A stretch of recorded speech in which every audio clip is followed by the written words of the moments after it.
Jika pandemik COVID-19 telah mengajar kita satu perkara, ia adalah sistem kesihatan kita belum lagi bersedia untuk berdepan dengan krisis ataupun bencana. Pelbagai perkara kita perlukan untuk tambah baik dan mantapkan sistem kesihatan sedia ada, bukan sahaja dari segi tenaga kerja, bekalan, infrastruktur semata-mata, tapi bagaimana kita menjadi bijak bergerak ke hadapan dan kita mengguna pakai dan memaksimalkan teknologi untuk menambahkan kecekapan dan kepantasan sistem kesihatan kita demi kebajikan rakyat.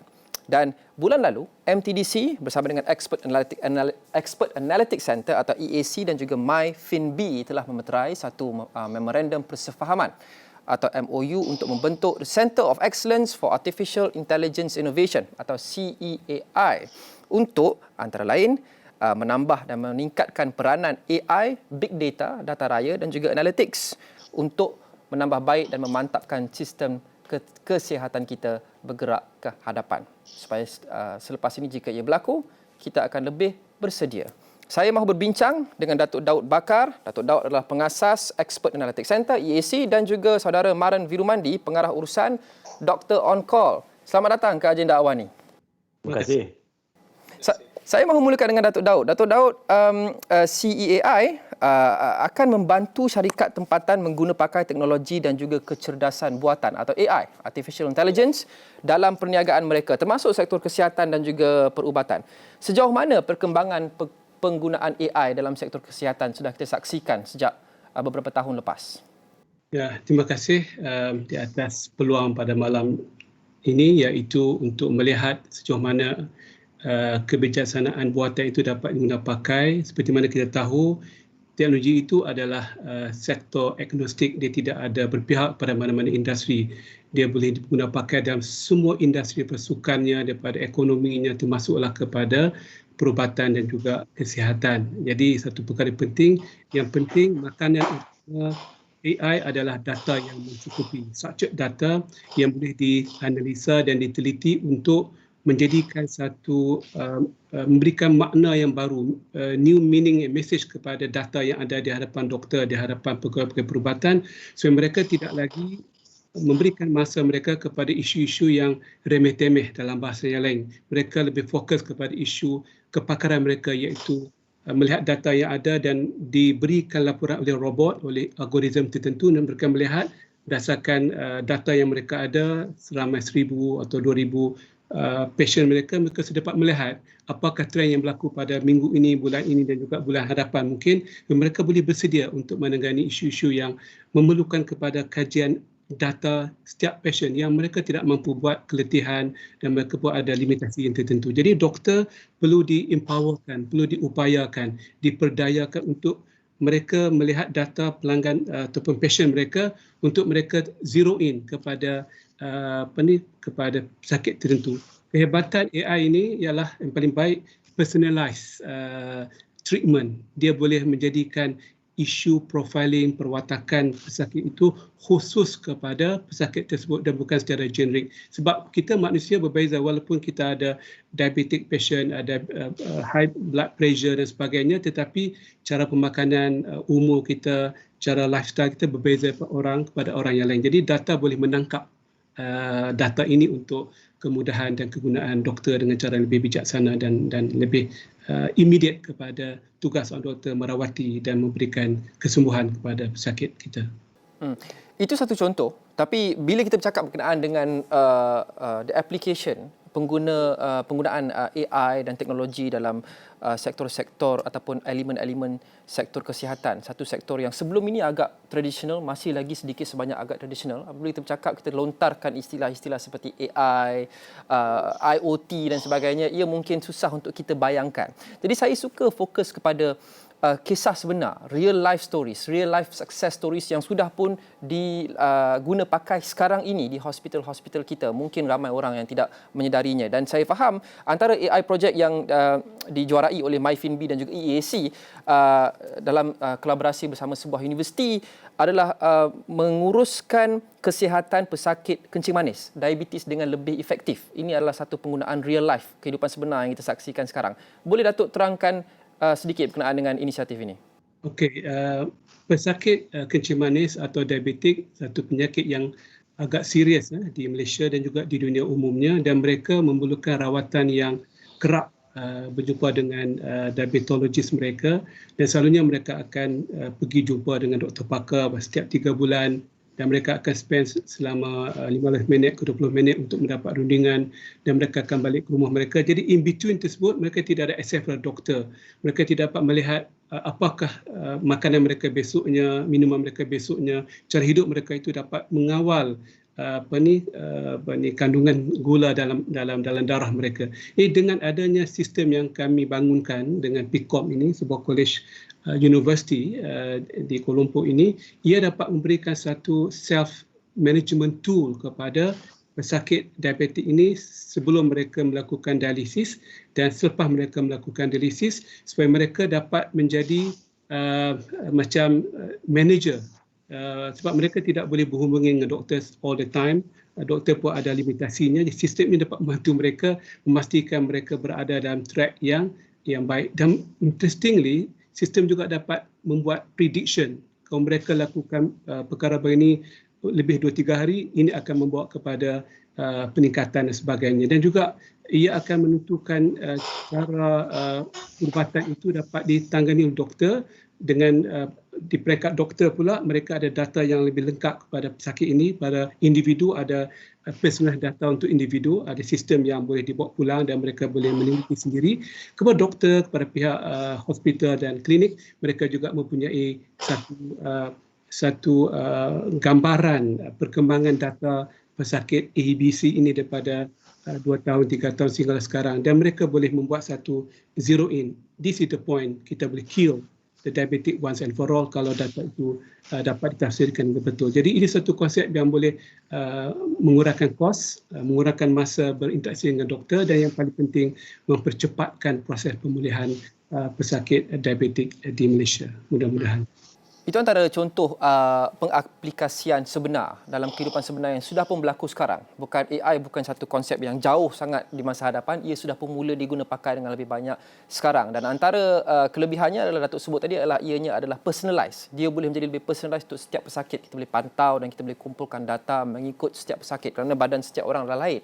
Jadi dalam topik personalised ni, saya mahu pergi kepada Maren. Pergi ke doktor untuk mendapatkan pemeriksaan kesihatan, nasihat, ubat-ubatan dan sebagainya masih lagi bagi kebanyakan orang adalah satu pengalaman yang sangat peribadi, as a personal experience. Kita juga perlu a certain degree of trust, kepercayaan untuk kita selesa berjumpa dengan seseorang doktor atau pakar untuk dia memeriksa kita, untuk kita bercakap, kita kongsikan masalah dan untuk kita memeriksa apa sebarang masalah dengan tubuh badan. Adakah Maren menjangkakan penggunaan yang lebih kerap dan tinggi AI sebagai contoh dalam aspek kesihatan ini akan berdepan dengan sedikit cabaran dari segi penerimaannya, khasnya dalam kalangan pesakit-pesakit yang mungkin lebih berusia, Maren? Okey, terima kasih untuk soalan itu kan. Izinkan saya memberi background sikit tentang Dr. On Call dan bagaimana kita cuba memperkembangkan sektor teknologi untuk kesihatan sebelum saya menjawab soalan itu. Sebab Dr. On Call adalah talian perkhidmatan perundingan perubatan yang cuba menghubungkan pesakit dengan doktor atau pengalaman perubatan melalui panggilan phone call atau video call. Dan objektif kami ialah untuk memenuhi keperluan untuk teleperubatan di kawasan pendalaman atau bandar jauh dan mengurangi jurang untuk liputan perubatan di Malaysia. Right? Dan selain teleperubatan, kami juga memberi online pharmacy, booking dan services dengan pakar-pakar, COVID-19 testing dan selainnya. Tapi perkara yang penting ialah walaupun kita dah berpengalaman untuk 5-6 tahun, dan sekarang mempunyai lebih kurang 4 juta pengguna setiap bulan dari serata Malaysia dan Southeast Asia, kita boleh melihat trend-trend dan behavior yang berlainan, right? Memang betul orang yang kebanyakan yang mereka yang menggunakan services kami ialah orang yang berada di KL, di Penang, di Johor, dan golongan yang muda yang memang used to the concept of beli barang online atau melihat TV online. Tapi kita juga melihat golongan yang lebih berusia, yang lebih kurang 50 tahun ke atas, yang berpengalaman, yang menghadapi masalah kronik yang seperti Datuk Daud beritahu, seperti diabetes, hypertension, sakit jantung dan selainnya, yang memang dalam masa COVID-19 ni, sebab mereka tak boleh pergi ke klinik, mereka atau sukar untuk pergi ke klinik hospital, mereka telah bertukar modus untuk berjumpa dengan doktor dari fizikal kepada online. Right? Dan mereka juga menggunakan servis kita, beberapa servis yang cover AI dengan senang, asalkan kami boleh resolve masalah change management, iaitu membuat solution yang senang untuk mereka guna, bukan yang sukar untuk mereka memahami atau sukar untuk mereka adopt yang sangat canggih, supaya jadi objektif kita ialah menyenangkan kehidupan mereka dan membuat perkhidmatan yang senang untuk mereka menggunakan. Dan berdasarkan apa yang kita lihat, memang penggunaannya cukup memuaskan, dan returning rate untuk para pelanggan ni atau pengguna ni memang tinggi di kalangan yang orang yang berusia, sebab mereka yang melihat most of the benefits, right? Seperti yang Datuk Daud beritahu, kalau mereka kena pergi ke klinik atau pakar setiap bulan dan beratur untuk 1-2 jam untuk berjumpa dengan doktor, untuk berunding dengan doktor, dengan telehealth solution yang kami perluaskan atau AI solution, mereka boleh menyingkatkan masa menunggu, tak payah keluar dari rumah, servis is brought to the home of the users, and mereka dapat menjadi manager untuk data yang mereka memberi kepada doktor dan mempunyai sendiri. Ya, Manan, apabila kita menggunakan pakai lebih banyak elemen AI dan teknologi termasuk dalam telemedicine, sudah tentu ia memerlukan beberapa perkara asas. Sebagai contoh, kelajuan sambungan internet yang bagus, itu salah satu perkara yang paling asas yang diperlukan. Jadi mungkin ada golongan yang akan tercicir daripada segi itu.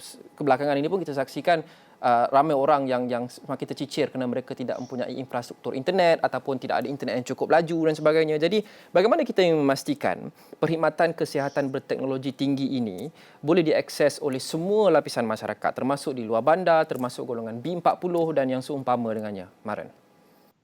Okey, dan itu ialah satu soalan yang telah ditujukan kepada Dr. Angkor, dan kita memang telah berfikir tentang soalan ini sejak sebelum COVID, sejak 2018, dan masa kita melihat trend-trend di China, di negara China atau di US dan di India, right, di mana negara mereka memang besar dan ada banyak kawasan pedalaman, apa yang kita lihat ialah ada intermediate solution, iaitu klinik bergerak atau mobile klinik yang mempunyai solution seperti computers, seperti devices untuk ambil tekanan darah, untuk bacaan gula dan sebagainya. Jadi kami pun telah membina satu DocPod, namanya DocPod. DocPod ni ialah satu mobile klinik.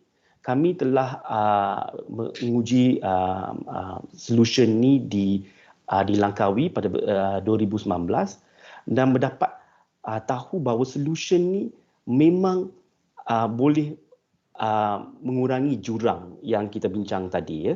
Jadi konsep ni memang senang. Pesakit ni boleh masuk ke klinik ni, klinik mobile ini, dan klinik mobile ini akan ditempatkan di kawasan pedalaman atau di kawasan estate, ke mukim, kawasan di sana yang pesakit-pesakit di sana mungkin tak boleh pergi ke klinik dengan kerap atau memang jauh dari klinik kesihatan dan hospitalnya. Jadi dan mereka pun mungkin tidak ada connection dengan internet atau smartphone and devices mereka sendiri. Tapi kalau mereka masuk ke DocPod ini, mereka boleh membuat ujian pemeriksaan dan bercakap dengan doktor supaya perundingan kerap ini boleh dilakukan di mobile clinic ini dan mereka boleh dapat konsultasi dengan doktor dan pakar.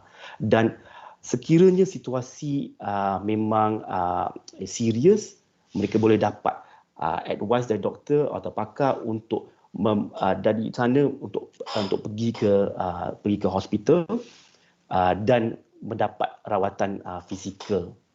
Jadi inilah bridge atau inilah jambatan yang kita ingin membina supaya untuk menangani masalah ini.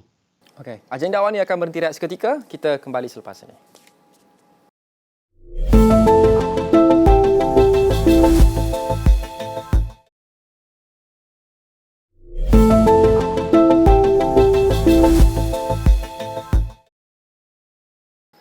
Kembali bersama agenda awal ni, sistem kesihatan adalah sistem yang mungkin paling penting dalam mana-mana negara dan dalam tempoh pandemik ini seperti sistem-sistem yang lain, jika kita regangkan sistem itu, jika kita berikan tekanan, kita mungkin akan nampak dengan lebih jelas kekurangan atau kepincangan sistem itu kerana ia juga tidak sempurna. Jadi persoalannya, selepas kita berdepan dengan pandemik ini, apa jurang-jurang yang kita boleh rapatkan dalam sistem ini? Bagaimana kita tambah baik untuk memastikan kita akan lebih bersedia selepas ini, bukan sahaja sewaktu pandemik tapi sewaktu masa yang biasa.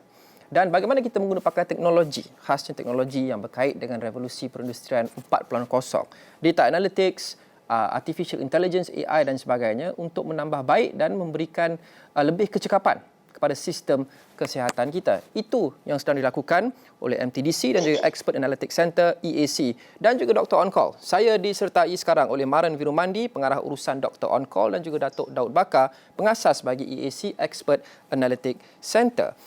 Datuk, apabila kita bercakap dengan AI, robots, automation dan sebagainya, bukan sahaja dalam sektor kesihatan tapi apa sahaja sektor, sentiasa akan ada stigma ini, ketakutan ini bahawa robot akan menggantikan manusia. Jadi dalam sistem kesihatan, apabila kita aplikasikan lebih banyak penggunaan AI dan robotics dan juga data raya dan sebagainya, bagaimana kita memastikan bahawa ia melengkapkan petugas kesihatan manusia dan bukan menggantikan petugas kesihatan manusia dan menjadikan kerja mereka lebih senang dan lebih efisien, Datuk?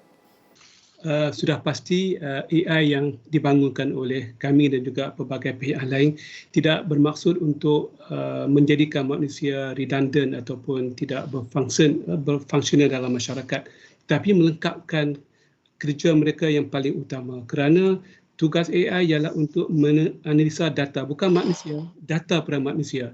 Kerana manusia itu adalah bidang kuasa doktor kena pegang, jangka suhu, kena khabar dan juga mengambil keputusan akhir nak bagi treatment macam mana dan memilih treatment-treatment yang perlu dibuat dan juga memastikan hubungan yang baik supaya dapat rasa santuni dan sebagainya. Tapi data yang terlalu banyak, beribu-ribu data untuk one patient, agak sukar untuk pihak doktor dan juga jururawat untuk mengkaji mereka.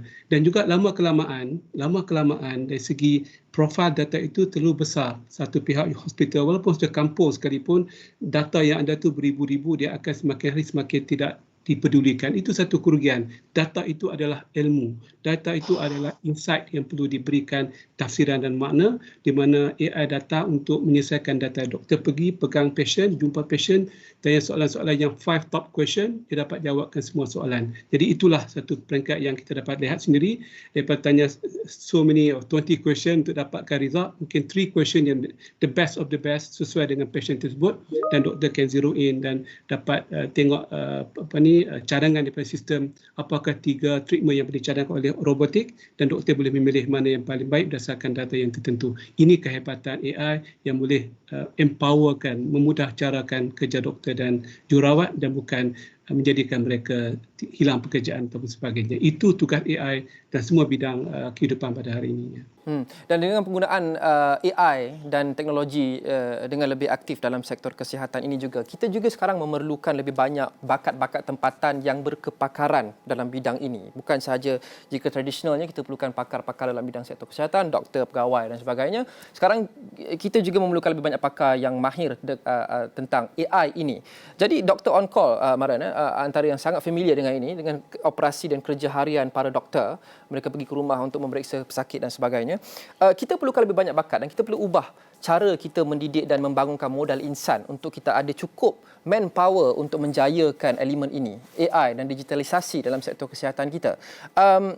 Maren, apa yang perlu diubah dalam silibus universiti sedia ada kita untuk memastikan kita dapat melahirkan lebih banyak bakat yang mempunyai kemahiran dalam sektor dan industri ini yang merupakan sektor masa depan dan bukan sektor sekarang?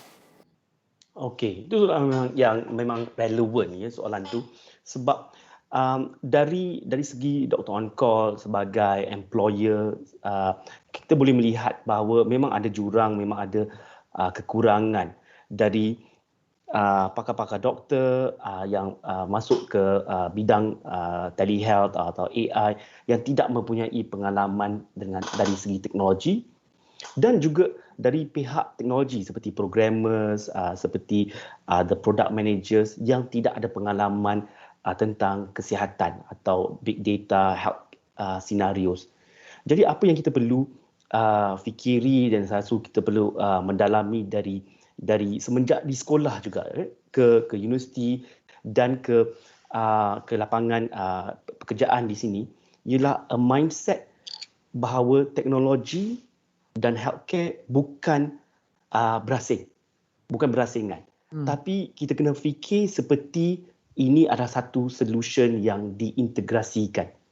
Jadi saya memang syorkan kepada orang pekerja-pekerja perubatan sekarang juga ya, sebab ini bukan sahaja untuk topik untuk universiti, tapi kami sekarang melihat bagaimana telehealth, online healthcare dan AI membangun dengan pesat. Jadi orang yang bekerja di lapangan perubatan sekarang juga perlu fahami bahawa mereka perlu membuka minda dan cuba mempelajari pada waktu ini.